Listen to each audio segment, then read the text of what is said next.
And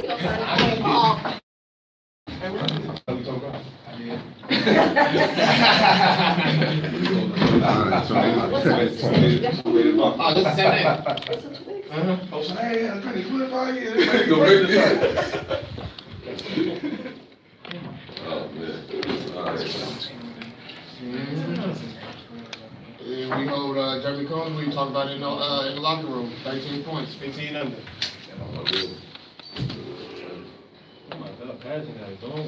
All right. I'm ready to mine.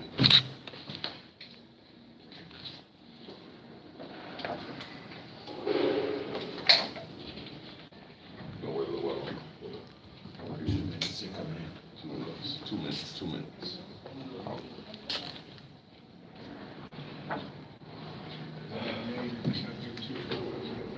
Check 1, 2.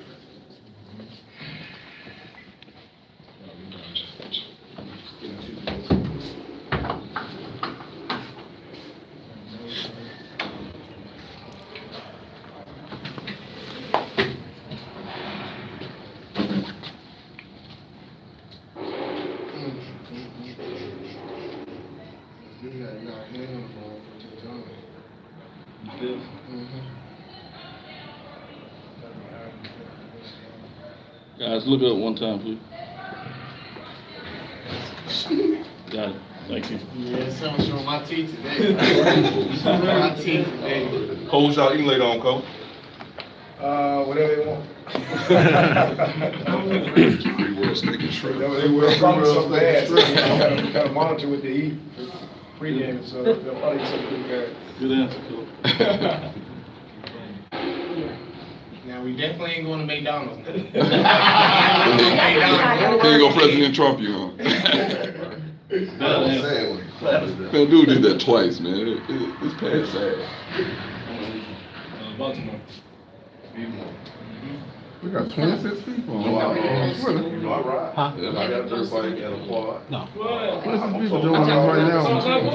Live already? Yeah. Okay, so I figured. You do that in the South.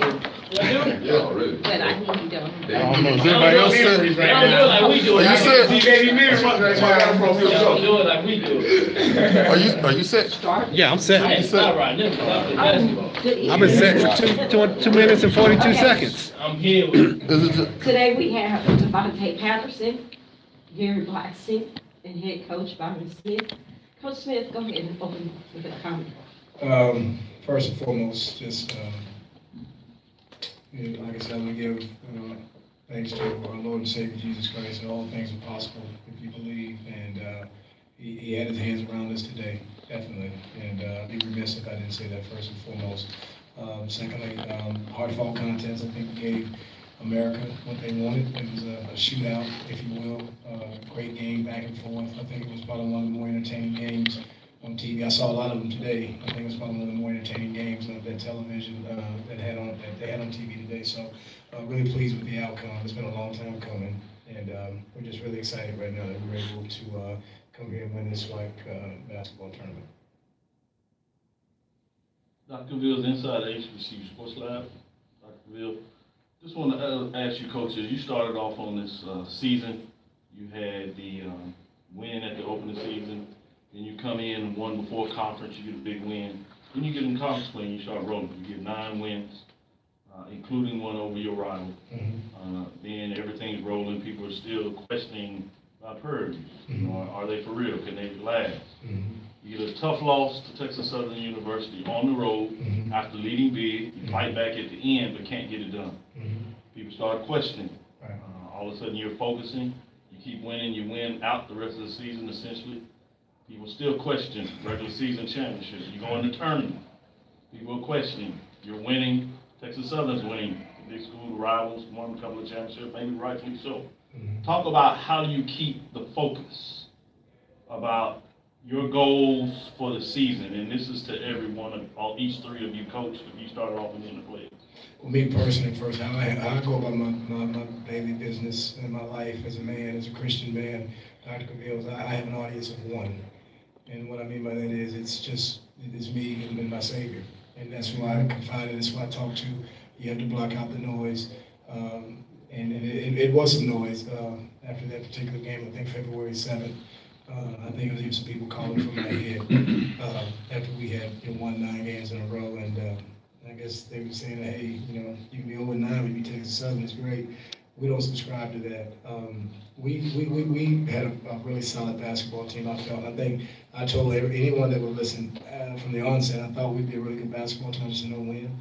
A great group of young men, and we just fought. We worked every day, and I tell these guys, you try to meet and exceed your own expectations. You'll never exceed the masses' expectation. You won't, because they're very unrealistic. But we focus on taking care of our business, staying close, staying as a unit, staying as a family, honoring God, in the highest form and fashion. Because we have some young men that have a strong faith here on this basketball team. And again, we just stayed the course, and we went about our business every day to work and to try to get better each and every day. And I think we did that.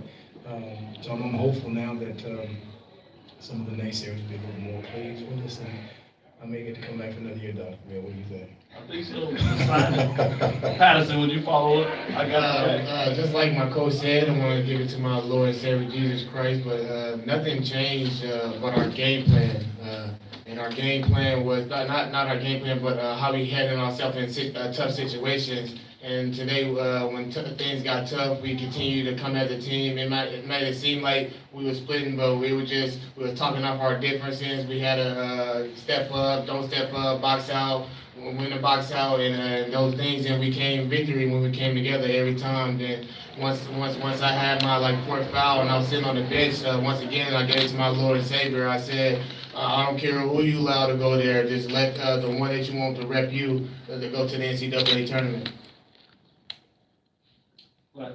So would you answer that, especially being a senior? Of course, you gotta thank God. And I would just say we took every game like it was our last. You know what I'm saying? We always say the next game is the biggest game because of the next game. So I think we just took every game. We had a serious approach from last year. I was on the team last year. We had a more serious approach. You know what I'm saying? Like we literally get into a fight. You know what I'm saying? 'Cause if you're not going hard, you know what I'm saying? We just hold each other accountable. So I think this year we was on another level. You know what I'm saying? And we're not done yet. Coach Charles Bishop, Dr. Fields inside HBCU Sports Lab. Texas Southern, let's talk about tonight. Texas Southern, they jumped out real fast, and I wanted to know what was kind of the key towards, I guess, getting back in the game. You guys went on a run of your own after they had a double-digit lead, but what was the key to really getting back into the game? First of all, I need to, we all need to tip our hats to Johnny Jones. What a class individual he is as a man, first and foremost, and what a heck of a basketball coach coming in. It's not easy to follow. In my opinion, the guy that set the bar in this league, which is Mike Davis, who I have a tremendous amount of respect for, and all of us have been chasing him for years. So that's a tough act to follow. It's kind of like, Michael Jackson goes up and he performs, and then you're the next act up. That's pretty tough. So I tip my hat to Coach Jones, but in terms of the game, we just stayed the course, and we talked about that before the game. That basketball's a game of runs. It's almost like life. It's a microcosm of life. That it's going to be some ups, going to be some downs, but how you deal with it. You know what I mean? And we said, hey, you know what? It's going to be some situation where they're going to go on some runs. We're going to go on some runs. We thought that we would get out because we're a little bit of a faster starting team than Texas Southern. They're a little bit of a slower starting team. Then they kind of get it going a little bit. And I think they probably may have heard me say that in the interview last night. And I think it worked against me because they came out like someone shot them out of a cannon. But we stayed the course, and we just focused on our principles, what we needed to do. We stayed focused on us, how we needed to just turn some things up and make a few minor adjustments, playing a little bit harder, being a little bit more aware. And I think once we kind of settled down a little bit, scored the ball a little bit, started to get some stops. And again, we didn't really feel like we played very well in the first half, and we were still up at halftime, and then we felt like they played really, really well in the first half, and they were down. So we knew we could get it going, and we felt really good about us being able to be victorious today. You guys have defense has been a hallmark of your team all year, and you created a lot of turnovers that really, I guess, stemmed the tide. And so of Texas Southern, just talk about the defensive pressure that you guys apply towards, especially their guard play? It's just kind of chaotic, you know. We're not the best defensive team in terms of principles and the traditional, really good defensive teams, but we just play so fast on defense. You know, we always talk about having active hands and live feet and just flying around and playing fast on defense. Really, we talk about being selfish on defense. You know, we want guys to be selfish. We want guys to step up and try to get every charge, try to get every stop, try to get every block, and be unselfish on offense. So, and I think we're in the top 5 the last time I checked in creating turnovers in the nation. You know, I don't think they talk about that enough. And that's not me. That's these young men. You know, because they play with their heart, they play with their mind, and they play with their soul. They play blood, sweat, and tears. They do it every day. And, you know, I was listening to the commentators today. They're talking about the University of Houston and Mama Mabana, go Cougs. And obviously they have a great year. They're talking about their practices and how tough their practices are, you know. And I went in and watched one of their practices. I think we had an off day, and I went in and watched with a tremendous amount of respect for Kelvin Sampson. And I didn't really see a big difference, you know, in how they practice and how we practice. Actually, we practice a little bit harder. I hope he's not listening right now. But we really get after it. We really get after it each and every day, and it's become a hallmark. Because if you can't score, if you're having a hard time scoring, but you keep the other team from scoring, you have a chance to be successful against anyone that you play. So it is a signature of our program. Talk a little bit about this Houston basketball renaissance. There's been Texas Southern, now U of H is back. Up and going again. Now, Prairie, talk a little bit about Houston basketball. Well, it's kind of ironic that all 3 of those institutions are doing well. I've worked at all 3 of those institutions, so I think it's because it's called the Byron Smith factor. No, you know what?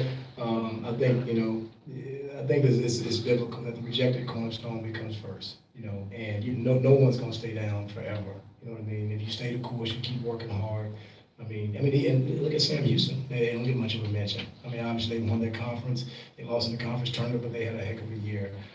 We've had a really good year. Texas Southern's been really good, and like you say, the University of Houston. So Houston basketball is just on the rise, you know. And the only disappointing thing is that people, when they think about Prairie View, they act like we're in New York somewhere. It takes you 30 minutes to get everywhere in Houston. So tack on another 15 minutes. And you're on the hill. You guys come up and see us sometime, man. Dr. Bill's there all the time. That's my guy, man. I think he's got a residence up there. But hey, it's been a great year for Houston basketball. It's been a great year for Houston basketball, and I hope that it will continue. I want to talk a little bit about the game. You come in there with Texas Southern with a lot of hype, but it seems like they took advantage of the hype in terms of the rebound. But what you're able to do on the defense with the turnovers, and the fact that you seem to be able to switch every position, so you take advantage of your size. That you can play anybody, and you get in these lanes and you just move around. And as you said, some eyes it may seem chaotic, but I'm sure there's a plan in terms of the ability to switch and how that makes you effective on defense. Talk about that. Well, you know, we play 2 defense, and it sometimes it's a 2-3 zone, and sometimes it's a 2-3 man. And several people have seen it. They've asked me about it, and I said I really can't explain it because it changes. You know, almost every time. There's something different that you can do. But we were very concerned with the player of the year, Jeremy Combs. This young man, he's an outstanding young man first and foremost, and he's a really good basketball player.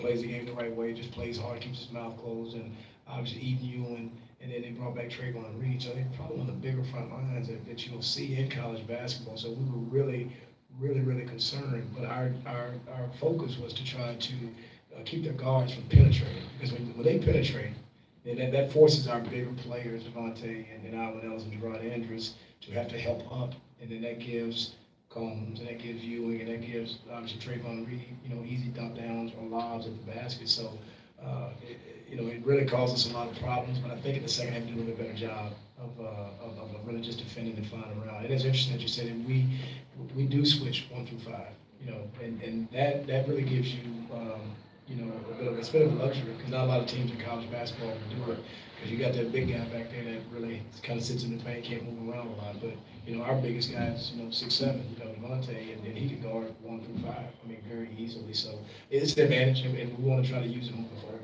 With that, Devontae, wanted to follow up, particularly because of that switching the size, you got a little bit of foul trouble. But you were able to keep your mind and keep focused, and you came back and hit 2, what I seen to be 2 key free throws.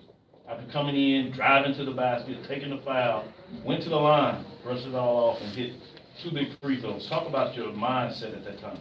Well, it starts in practice.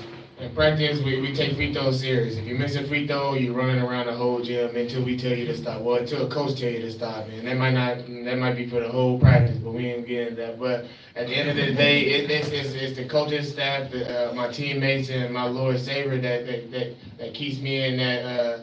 Not going overboard, but keeps me in the middle where I can stay focused. And my teammates told me we need these, and I looked up to God, and He said we need them too. So I had to take them home. I like it. I saw you point up too. Gary, if you my last question that is, Gary, to you. You come in with 17 big points, but maybe even more important with those steals. What allows you to get those steals with your hands, your eyesight, and then turn them in even bigger, turn them into baskets? Well, it's just, Coach said we got to get in transition to get easy points, you know what I'm saying? Also, we always preach active hands, live feet, fly around, like for every game. So, you know what I'm saying? That's in all our mindsets. It's not just me. Like, if you check our games throughout the year, shoot, Dennis Jones, he'll have 6. Darius Williams that has 6. Antoine Lister that has 6. Tyshawn Johnson that has 6. Like, anybody can have 6 steals because the way our defense is, like, you know what I'm saying? It's just rotating. Like you said, we're switching through 1 through 5. So, you know, the DP, he might be front son. I got to be on the backside. They, you know what I'm saying? They might not see me, but, you know, it's a steal waiting to happen. So. Yes, I agree. One last question. Coach, can you talk about your substitution strategy after your guys got in the early foul trouble, and it seemed like you substituted a lot the remainder of the game? We're going to be at about 50, and I'm going to substitute. I'm just the type of coach. It's an equal opportunity type situation. Now, you know, obviously, Dennis and Devontae are probably our most aggressive defenders. And having said that usually can put them in a tough position of picking up fouls and things like that. So, you know, but we recruited for depth this year. You know, and last year we didn't have this type of depth, and I think it caught up with us. But this year, if Devontae picks up, you know, we got Gerard Andrews that can kind of move over and maybe not do the same job that Devontae can do, be as efficient, but it's not that big of a drop. You got Ivan Ellis, and you got Antoine Lister, who's a smaller 6'2", 6'3" guard, but plays bigger. So we got guys that can kind of move over. And if Dennis, you know, picks up fouls or gets in foul trouble, Gary can move over and guard point guard. Darius Williams, Tyshawn Johnson, Faith Williams, a young freshman who's going to be a really good player for us in the future. So, you know, you know, as a coach, you know, your mindset is that you're just trying to win that particular game, and you just sometimes you throw things up against the wall and just hope that something will stick. And I think it kind of did today. So, you know, we're rotating different guys and just trying to get their best effort for 30 seconds or for 1 minute or for 2 minutes, and it seemed to work today because we were able to do a better job, in my mind, of defending these guys in the second half than we did in the first half. Well, you know, let me get one more in here, just in case, since maybe you won't answer the phone, so you got these big hands.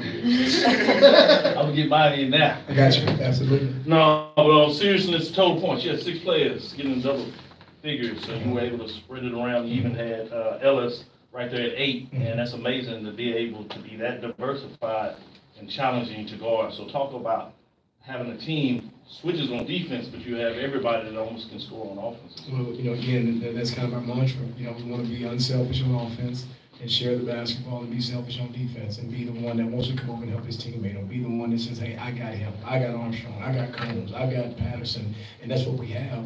And we do have balance going. But once again, Dr. Bill, we recruited for depth. And we've changed lineups several times this year because and if you look at our season, we've had multiple leading scorers. I mean, Darius Williams had 28 points against Jackson State. Monte Patterson had a 32-point game. Gary Blackson, 29 points against Santa Clara. 29 points against Arkansas Pine Bluff. So, you know, we've got depth. We've got guys that can really, really score the basketball in droves. So it doesn't surprise me when I see 4, 5, or 6 guys, you know, in double figures. But that's balanced scoring, and you know, any coach will tell you that that's what he hopes for. If you can get a Zion Williamson, R.J. Barrett, that's great.